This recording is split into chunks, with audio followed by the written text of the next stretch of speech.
KSRTC പല കാലത്തിലും നഷ്ടത്തിലായിരുന്നു. പക്ഷെ ഇതുപോലൊരു നഷ്ടം ഉണ്ടായിട്ടില്ല. 47,000 ജീവനക്കാരുണ്ടായിരുന്നു ഉമ്മൻചാണ്ടി സർക്കാരുള്ള സമയത്ത്.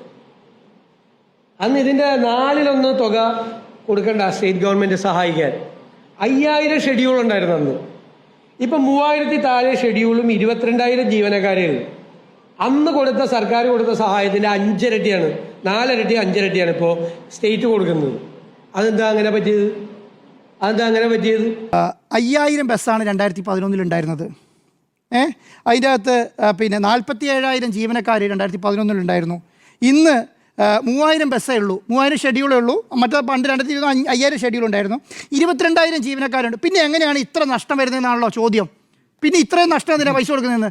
അന്നത്തെ ഡീസലിൻ്റെ വില എത്രയാണെന്നറിയോ? 41 രൂപ. ഇന്നത്തെ ഡീസലിൻ്റെ വില എത്ര അറിയോ? 102 രൂപ. ഏറ്റവും കൂടുതൽ പൈസ KSRTC മുടക്കുന്നത് എത്രയാ? എന്തിനു വേണ്ടിയിട്ടാണ് KSRTC മുടക്കുന്നത്? ഡീസൽ അടിക്കാൻ വേണ്ടിയിട്ടാണ്. കാരണം 2011 ഡീസൽ അടിച്ചതിൻ്റെ 3 ഇരട്ടി പൈസ കൊടുക്കണം ഇന്ന് ഡീസൽ അടിക്കാൻ. ആ പൈസ വരുമ്പോൾ അത്രയും വ്യത്യാസം വരും. അന്നത്തെ ശരാശരി ശമ്പളം എത്രയാണ്? 21,000. ഇന്നത്തെ ശരാശരി ശമ്പളം എത്രയാണ്? 45,000. അപ്പം ആ ശമ്പളം ആൾ കുറഞ്ഞതുകൊണ്ടോ പിന്നെ ഡീസലിൻ്റെ വില കുറഞ്ഞല്ല, പിന്നെ ഷെഡ്യൂൾ കുറഞ്ഞുകൊണ്ടോ റേറ്റ് വ്യത്യാസം വരുമോ? അത്ര റേറ്റ് ഇവിടെ കൂട്ടണ്ടേ? അപ്പോൾ പ്രതീതി നിർമ്മാണം എന്ന് പറഞ്ഞ ഇതാണ് കേട്ടോ. 2011 ഇത്ര ഡീസൽ KSRTC ഇത്ര പൈസ നഷ്ടം ഉണ്ടാക്കുന്നുള്ളൂ. 2026 ആയപ്പോൾ ഇത്രയും നഷ്ടം ഉണ്ടാക്കുന്നു എന്നുള്ള ഇതാണ് പ്രതീതി നിർമ്മാണം എന്ന് പറയുന്നത്.